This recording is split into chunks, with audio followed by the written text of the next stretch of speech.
নমস্কার বন্ধুরা, আবার তোমাদের কাছে একটা নতুন ভিডিও নিয়ে চলে এসেছি। তো তোমাদের অনেকেরই প্রশ্ন যে দিদি তুমি যে ক্লে জুয়েলারিগুলো বানাও সেগুলোর রং যখন মেশাও তোমার সেই রঙগুলো কিভাবে হয়, রঙগুলো তোমাদের অনেকেরই হচ্ছে না।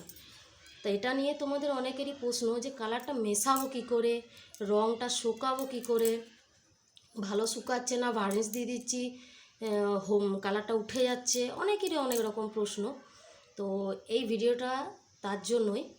তো তোমরা মন দিয়ে ভিডিওটা দেখবে। হ্যাঁ, প্রথমেই বলি, আমরা যে ক্লে জুয়েলারিগুলো বানাই সেটা কিন্তু মোটামুটি 2-3 ঘন্টার মধ্যে কিন্তু হয় না। ক্লে জুয়েলারি বানাতে অনেক সময় লাগে।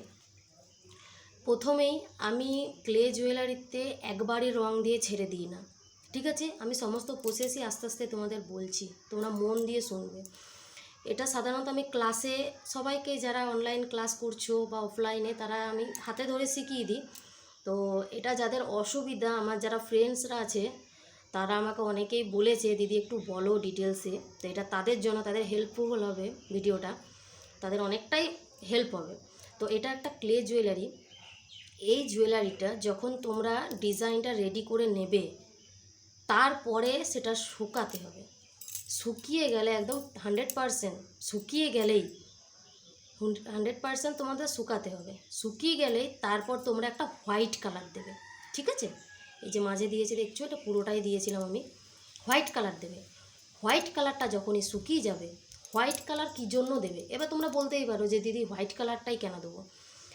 একমাত্র ব্ল্যাক কালারটা যখন কোনো জুয়েলারি বানাবে সেক্ষেত্রে তোমাদের হোয়াইট কালার দেওয়ার দরকার নেই, কিন্তু যে কোনো কালারফুল জুয়েলারি যখনই তোমরা বানাবে অবশ্যই হোয়াইট কালারটা দেবে। হোয়াইট কালারটা হালকাভাবে যদি দাও, সেই কালারটা, যে কালারটা তোমরা জুয়েলারিটা বানাবে সেটা তোমাদের আরও বেশি কালারফুল হবে, ঠিক আছে?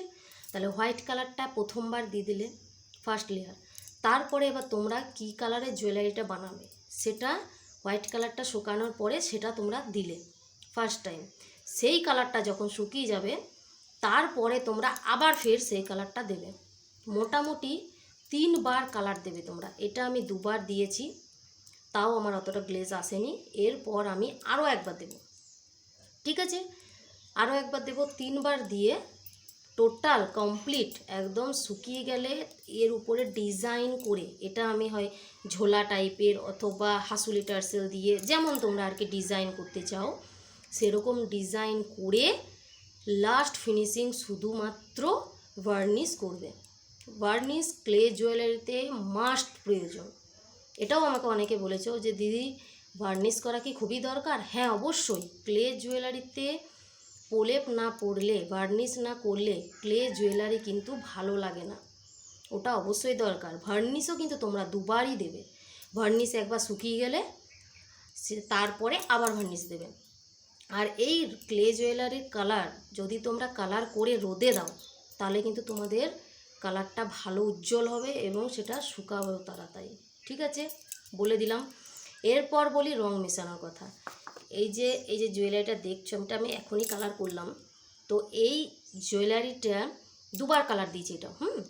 এটা যখন তোমাদের 50%-এর উপরে শুকিয়ে যাবে তখন তোমরা একমাত্র কালারটা মেশাবে, ঠিক আছে? সঙ্গে সঙ্গে মেশাবে না। যখনই দেখবে একটু শুকিয়ে গেছে, তোমরা 50%-এর মতো যখনই তোমাদের শুকিয়ে যাবে তখনই তোমরা কিন্তু এই কালারটা ইউজ করবে। এর আগে কিন্তু তোমরা করো না। এই কারণেই করো না, কালারটা ডিসকালার হয়ে যাওয়ার সম্ভাবনাটা বেশি থাকে। এই যে এইভাবে তখন তোমরা এবার যে রকম কালার তোমরা চাইছো, যেভাবে তোমরা মেশাতে চাইছো সেইভাবে তোমরা এটা মেশাতে পারবে, ঠিক আছে? এর সঙ্গে এবার যদি তোমরা বলো কোনো মিক্সিং কালার দেবো, সেটা কিন্তু জুয়েলারির উপরে মিশিও না। সেটা তোমরা আলাদা মিক্সিং ট্রেতে সেটা মিশিয়ে জুয়েলারিটা তোমরা করবে। আর যদি একটা কালারের উপর আরেকটা কালার দিতে চাও, সেক্ষেত্রে যে কালারটা দিচ্ছ সেই কালারটা 50% শুকাবে, তারপর তোমরা দেবে। এতে কালারটা কিন্তু ভালো আসে। সঙ্গে সঙ্গে দিয়ে দিও না।